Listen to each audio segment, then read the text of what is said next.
Let's talk about meal prep. Not the chicken and broccoli and rice lineup that you see all over Instagram. No judgment if that's what works for you. But today, we're going to keep it real. What's the best way to meal prep for a busy week when you're not training for a competition because you're not a bodybuilding competitor, but you still care about your health and you want to eat clean and you want to make good decisions for now and for your future down the road? This was me a few years ago when I was in prep for bodybuilding competitions and I had a purpose. But that's not how I eat all the time.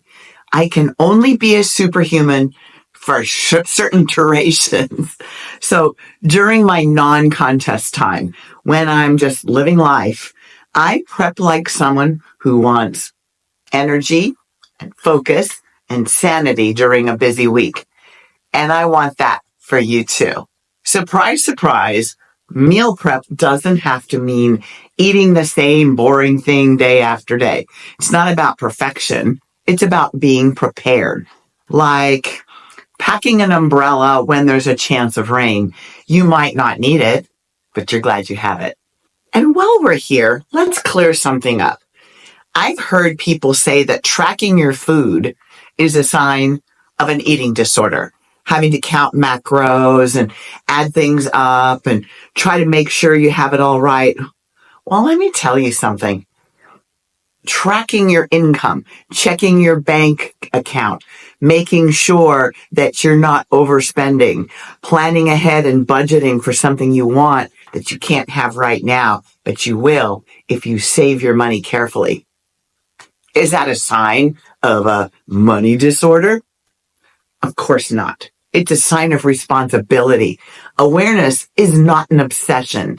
It's empowerment.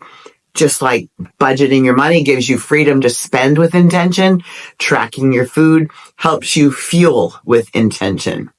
Wow, you can tell that's a sore subject with me. I'm glad we got that out of the way. Now, we can't change what we don't measure. That doesn't mean that you have to track forever, but knowing what's going on can be a game changer, especially if you've been feeling stuck. That stuck feeling is a sign that maybe there's some little details that you can figure out just by tracking. So what do I actually do when not in bodybuilding contest prep? Here's my real life flexible approach that keeps me fueled without chaining me to the kitchen. Number one, batch your proteins. And by that, I mean, I'll make a few portions of ground turkey, shredded chicken, or salmon cakes, nothing fancy, just seasoned, cooked, and ready to go. Number two, veggies. Get roasted or raw. I'll roast a tray of vegetables, whatever is seasonable. I will take carrots, Brussels sprouts, bell peppers. I also keep raw snack veggies handy. Cucumbers, cherry tomatoes, snap peas. Those keep pretty well too, so that you can buy them a little more at a time. Number three. Now, I think of carbs as a sort of a modular thing. Let me explain. I rotate all around between quinoa, sweet potatoes, and rice. Those are the ones I like. They're practical, they're inexpensive, they're easy to cook in bulk, and very easy to handle and pack. I just make enough to mix and match and not lock myself into eating the same thing 5 days straight. So using an Instapot to be able to cook the root vegetables more quickly is great. It makes it super fast and easy. Number four. Sauce is life. I prep 1 to 2 homemade sauces or dressing, like tahini lemon, spicy peanut, or yogurt herb dip that makes everything feel fresh. And those are the sorts of things you can find all over the place here on YouTube. And just monitor the amount and watch the sugar in some of the recipes. It's a great go-to. I call this freestyle prep.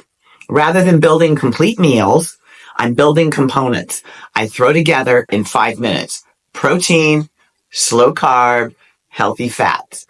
And here's the biggest mind shift of all. Meal prep doesn't have to be all or nothing. Didn't get everything done on Sunday? Well, no worries. Do a mini prep in the middle of the week. I often find even that if I do a mini prep on Sunday and another one on Wednesday, then I center my grocery shopping trips around that. And then also what that means is, especially with the more tender perishables in the fruits and vegetables, that you can buy just enough to last. And so you never end up throwing anything out. You can do once a week and go full bore.